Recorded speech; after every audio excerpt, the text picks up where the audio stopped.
Welcome to the Roundtable Perspective. I'm your host, Tom Roach.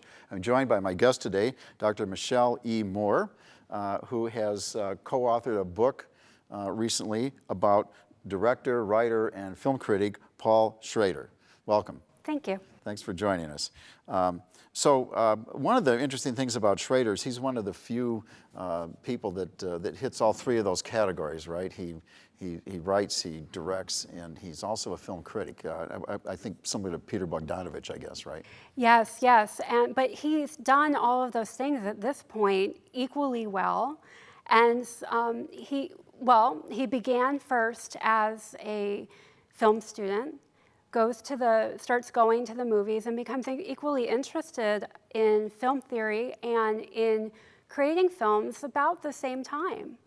And so he will go on and begin to write screenplays, and he will write extended treatises on film theory, in particular transcendental filmmaking and what transcendental film is, and then spend the rest of his career pushing at those boundaries. He will begin to make films, establishing himself as a film director, which is what this book is about. It's the first comprehensive look at Schrader as a filmmaker. And he will continue spending his career both making films, writing films, and theorizing about films. Good, and which we'll talk about as we get further along here. But just for those who might not realize they're familiar with Schrader, he's the, if you go back far enough, he's the person who directed Cat People, and he wrote Taxi Driver, and also he wrote Raging Bull, I think, right? Martin Scorsese's film. Yeah. He did. You mentioned he didn't really get involved until later because I think he was 18 before he saw his first movie. Is that true? He was. He was raised in a very strict Protestant background in Michigan, and movies was not part of that. Filmmaking was not part of that. And so what he says is that he went to the movies and discovered Ingmar Bergman. It was the early 60s, and it was the height of the influx of the international cinema into the art theaters in the US. And so he was exposed to quite a large number of international films in a very short period of time. And obviously it had quite an effect on him. Yeah, and he immersed himself in all aspects of it, it sounds like. That's really interesting. I read that one of his, he was considered a protege actually of Pauline Kael. Mm-hmm. I think she wrote for the New Yorker at the time. I find that kind of odd because she was sort of an aloof, kind of looking down her nose film critic, critical of everything, but not someone I would associate with, making movies. Do you have any idea what his attraction was there? I mean, she certainly had a broader view of this than filmmaking than anybody else did. So I suppose the attraction for him was that she was seeing a very big picture. I think that was caught up in the plots. And the I think that's actors exactly and actresses. it. Yeah. When you're looking at a young man from Michigan, not even from an hour outside of New York or 45 minutes outside of Chicago, someone who has such a broad view of film is going to be extremely attractive to this younger man who's discovering this whole world. Yeah. I think that aloofness too is something that is particularly attractive to young people. Also, when we're looking at the time period, right, that made her an intellectual. Yeah, she was the definitive intellectual, I think, when it came to I think so. to criticism. Yeah. Well, so let's just talk about some of his more famous works. Let's just kind of review that for a second for people that are trying to make the connections here. So one of his earliest directorial experiences that we might be familiar with would be Cat People, right? And then American Gigolo, I think, right? And fill me on other things that he directed past that point then. Well, it's funny. I always have to say, you have to start with Taxi Driver. And Schrader... Which he wrote. Well, which he wrote. But didn't direct. He didn't direct. Yeah. Martin Scorsese did. Yeah. But They're a great combination, by the way. Absolutely. Yeah. And I think they know it too. Yeah. And so you have to go back to Taxi Driver because, well, when I was telling people I was working on this book, I'd say, oh, we're working on a book by Paul Schrader. And Yeah. they would say, oh, being polite. And I'd say, oh, no, Paul Schrader who wrote Taxi Driver. Right. They say, oh, Yeah. oh. And then once you understand that, the other films, American Gigolo, Cat People, begin to make sense because he knows that that screenplay is something else and is what he is known for. So all of the other films then are a kind of progression from that script that he did for Taxi Driver, even as he's directing. And that obviously predates the Cat People and Gigolo, right? Yes, for sure. Well, let's talk about Taxi Driver then. Okay. What's your take on it? What was Schrader about when he wrote that, and how do you think that fits with the way the film's been received? If we can go there. It is a film about a profoundly disturbed and disaffected young man who had just returned. This is a Robert De Niro character. Yes, who had just returned from Vietnam. And we know that because he is wearing that green army jacket through most of the film. Yeah. And he, in that profound disaffection, stands in for the profound disaffection that so many people were feeling about the war. Of course. But it's not just the war that they're affected by, it's this consumer culture of the 70s. It's all of those name brand products that are filling Travis Bickle's apartment that you can actually see on the shelves behind him during that scene that everyone knows, are you talking to me? Are you talking to me? And if you look behind him, you see shelves with Wonder Bread on it. You see all the supermarket, and you can name all the brands, even though it's slightly out of focus. And so there's something about this figure of Travis Bickle that is speaking back to that consumption. That sort of the incongruity between the atrocities of the war and the surreal, commercialism that was defining life at home, right? And he's sort of the friction point between those two, essentially, right? Yes, yes. And he is confused about it as well. Because remember, he takes the woman who he wishes to be his girlfriend, Sybil Shepherd, to the porno theater instead of an actual theater because he doesn't seem to know the difference. Yeah. He's not trying to offend, but he's asking where that line is between what we consume, where commercial culture lies, where pornography lies, and where we ought to be. And so Bickle's confusion is our confusion watching the film because so many people watch that film, and particularly the ending, going, what is this? What did I just see? What just happened? And I think that happens every time you watch a Schrader film. There's always a moment that makes it hard to watch. And the Sybil Shepherd character, is that a character that we see, a type of character we see in his other films? Very much so. And where she comes from is, that character comes from Robert Bresson's Pickpocket, which is one of the films that Schrader writes on in his long book of film theory called Transcendentalism in Film. And in the pickpocket meets up with a woman, a beautiful woman. And when he ends up jailed for his crimes, she comes and visits him. And that's how the film ends. Sort of like an angel. Exactly, someone, exactly. But she is a real person. She's not just a symbol. She is a real person. She has real lines. But he is something to her that at the end is outside of the glass, and who brings to him, redemption in Schrader's film. So it brings a light, a note from outside, anything that is outside of himself. His dark world. Exactly. And that is what the Sybil Shepherd character does in Taxi Driver as well. He fixates on that character. Travis Bickle fixates on her because she is light to his darkness. Yeah. And yet she is working on a corrupt senator's campaign. She's not as light as he even thinks she is. Yeah, that's an interesting point. There's an irony to it. Yeah. But he recreates this character, Schrader recreates this character in almost every film. You can see her in First Reformed at the end.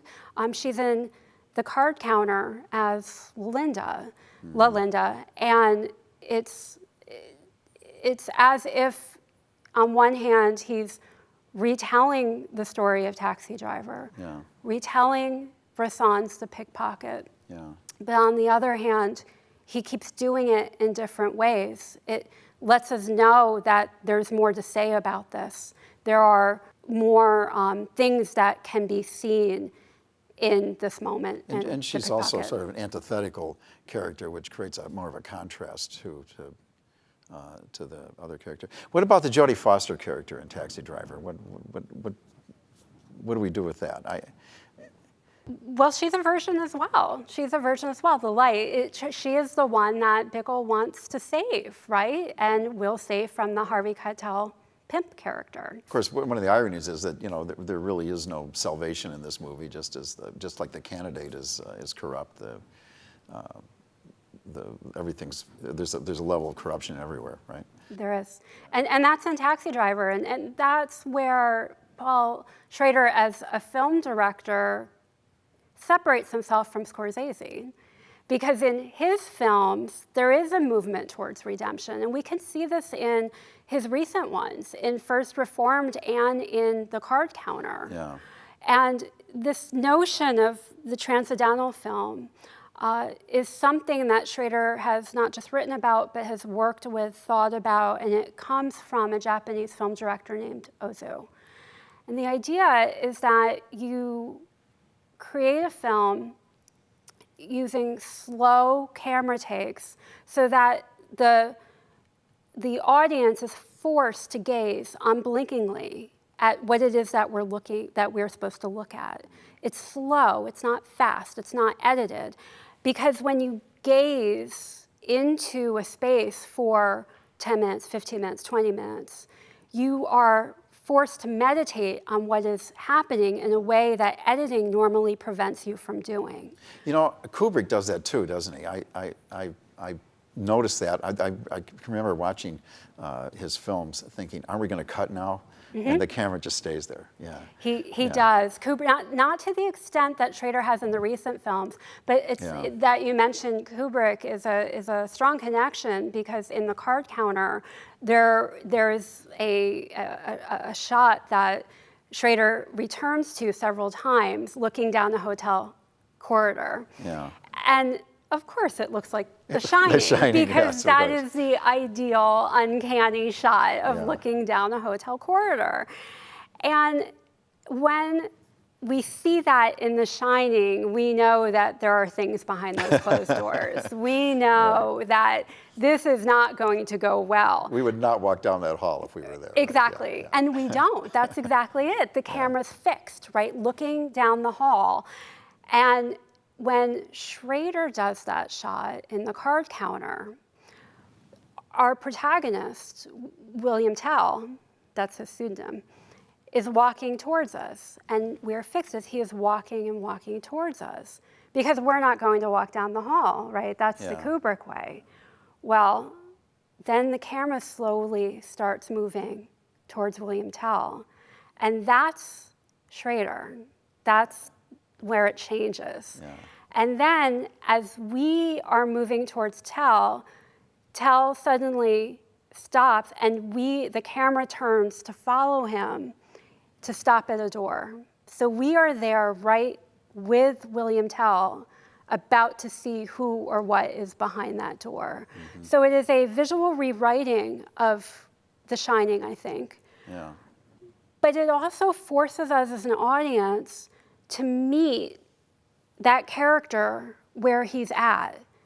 And Puts us in his head. yes, it makes us wonder what is in his head. But we're not just letting him come to us, which is the typical way that would be filmed. We, at the end, we have to go to him. And that's that meditation. That's where the redemption begins to happen in the film that is so important for Schrader. We have to almost forgive him a little, move So the towards him a relationship with little. the viewer is the redemption, almost, or is part of the redemption. It begins it, yes, yeah. And I hadn't seen anything like that in any of his films quite to that extent. Well, so what are some of the connections here as we move on through his career? Let's take another movie that he directed. Well, one of the ones that I am intrigued by, and it really got panned when it came out, is The Canyons. And, Okay. Not one that everybody's heard of, probably. no, right? no, not at all. And it starred Lindsay Lohan, and it turned out she wasn't willing to do publicity for it, which was in part one of the reasons why it didn't quite hit the way that it was supposed to. Yeah. And The Canyons, I think, is one of the big underrated films of the last decade. It was the film that I think inaugurates this final section of Schrader's work and filmmaking, which, and not just in my opinion, is the best. He's really firing on all cylinders, and you can really see it starting in The Canyons. The Canyons is the story about a young man who is making a porno film, and so you can already hear that resonance with Taxi Driver. Yeah. And he has a girlfriend, and there is doubling in the plot. But what's really so striking about The Canyons is, first, its use of social media, of cell phones. And smartphones are still so relatively new to the culture that I'm always very intrigued by how any director is going to start to incorporate them. And he uses them extraordinarily well to show how videos are uploaded, replayed, reworked, rethought about. Travis Bickle would have never even gone to the porno theater if he'd had a cell phone, right? So it immediately makes you rethink, okay, so what does this mean? How is this different now than it was when he made that first film? But the main character of The Canyons is actually the house that it was shot in the Hollywood Hills. The house is the character. The house is the character. That it is a large, modern, see-through glass box. Okay. And the man in the room, the men in the boxes that begin with homages to Bresson's Pickpocket and then become Schrader's own, really come to full fruition in this glass box in the Hollywood Hills, because you can see through those walls. And yet, this is an extraordinarily expensive mansion. It is where all filmmakers are supposed to be aspiring to, the big house and modern house in the Hollywood Hills. And yet, it looks terrible. It's a terrible life these people are living. It is scandalous, and it's all transparent. It is all readily visible. All in the public eye. All in the public eye, Yeah. all available for public consumption. And you're seeing now how those metaphors play out so well between the social media and this empty, large, glass, modern house. So I like that film so much because I think he's starting to do bigger things culturally with his own filmmaking, thinking about large contemporary American issues in a new way.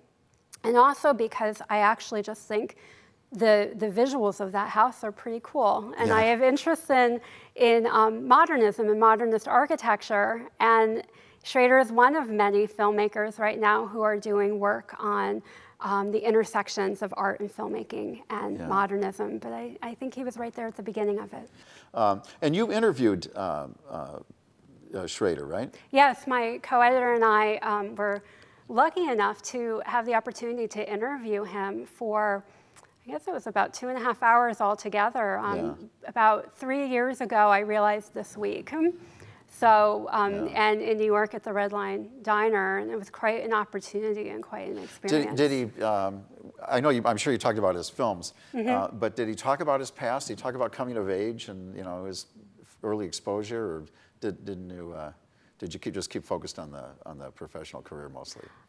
We talked a little bit about where he came from. He was extremely generous in his responses and by giving us his time. It was actually it all came together quite well, because when we had decided that we wanted to do the book and we had approached the press about doing it, Schrader's film, First Reformed, had just come out and was opening as part of a film festival in Chicago. So I made some phone calls, made some inquiries, and we were able to meet him after the showing of First Reformed at the Music Box Theater. He made time for us to meet him. So he was there? He was there. Oh my gosh. As an opening, and it was quite fortuitous. I say the whole book, as well as the interview, is like lightning in the bottle, because then we said, well, we would like to interview you. And he gave us his personal email and said, let me know when you're going to be in New York.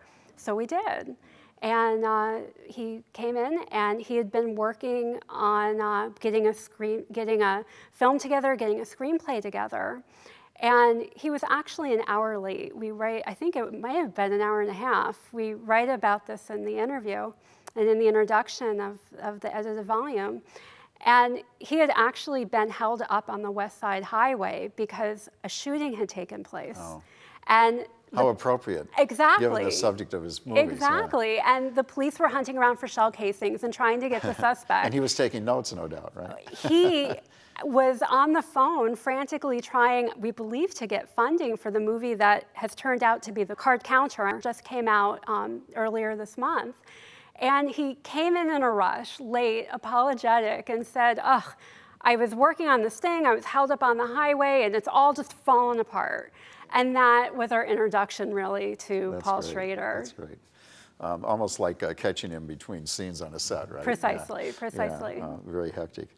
Card Counter. People may still be going to see that. What should they look for? Definitely these long, slow takes that I am talking about. These moments where you're being asked to just take it in, to just gaze. Yeah. And some of it is not going to be easy to gaze at, but it's a meditation. And you begin to see and understand relationships by not looking away, by not blinking, by gazing. And the plot-wise, this is tied into what we know already is a news event, right? Well, what Schrader did was he took the moment when the world began to know about what happened in Abu Ghraib, because the pictures, the photographs came out of what hideous torture took place there.